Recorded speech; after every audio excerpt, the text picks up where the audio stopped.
Did you know that you can eat as much as you wish to and still lose weight? The only condition is that you eat what your body is designed to eat. That is plant based whole foods. How Not to Diet is an excellent and amazing book written by Dr. Michael Greger.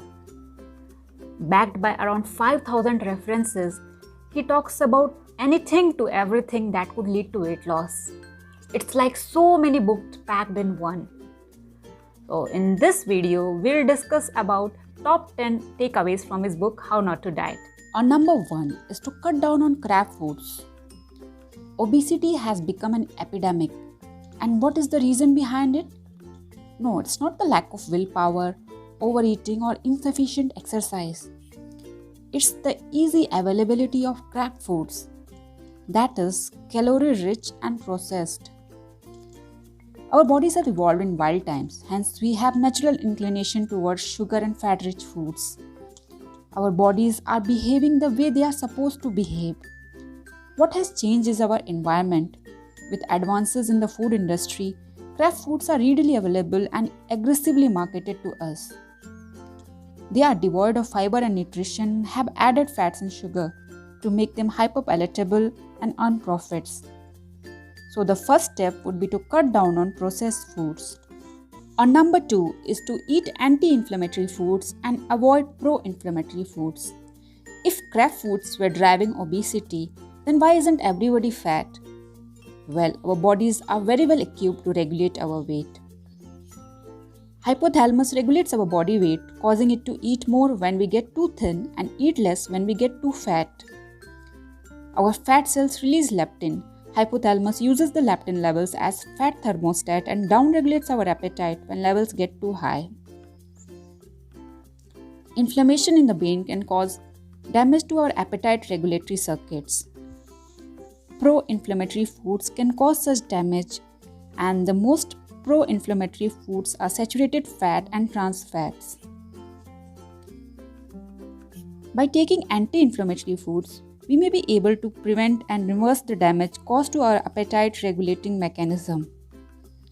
The most anti-inflammatory spice is turmeric, followed by ginger and garlic.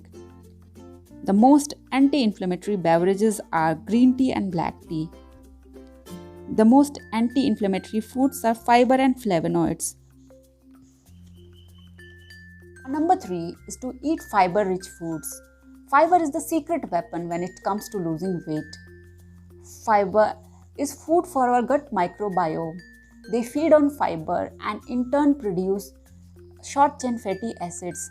These are miracle substances which reduce our appetite, boost our metabolism, and reduce inflammation in our body.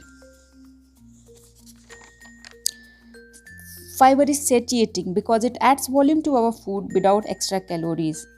It takes longer to eat fiber-rich foods, therefore we get fuller faster. On number 4 is to pick low glycemic index foods. If you're opting for weight loss and general health, you should eat a selection of low GI foods. High GI foods lead to craving. Low GI foods give you a slow release of energy which can curb your hunger levels and stop you from overeating.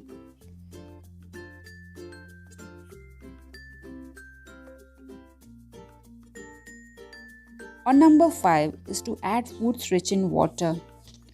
Water, like fiber, adds bulk to the food without adding calories. The more water rich the food, the fewer calories are being taken in it. The greater volume the food has, the more time it takes to eat. The more we chew, taste, feel the food in our mouth, the more our brains get the feeling of fullness. So which foods have the most water? It's vegetables, fruits, starchy vegetables, whole grains and legumes. Cookies, cakes and candies have the least amount of water. Animal foods come somewhere between the plant food and the processed foods. Our number 6 is to get rid of excess fat and sugar. As the name suggests, fat is well fattening. If you want to lose weight, the ideal way to do this is by following a diet that's low in fats like oil and butter. The advice contradicts low carbs and keto diet, which blame sugar and carbs for rise in obesity. But the truth is, both sugar and fats are responsible for obesity.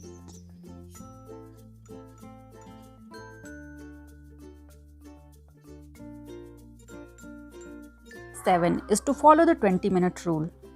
We need to extend our meal duration to at least 20 minutes to allow our natural satiety signals to take full effect.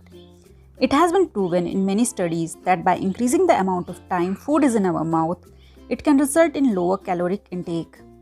So choose foods that take longer to eat. Eat them in a way that prolongs the time they stay in our mouth. And also enjoy undistracted meals. On number 8 is to front load your calories. We should all be front loading our calories at the beginning of each day. It comes down to our chronobiology. There are metabolic benefits to distributing more food to the earlier part of the day. So make breakfast or lunch your largest meal of the day. Number 9.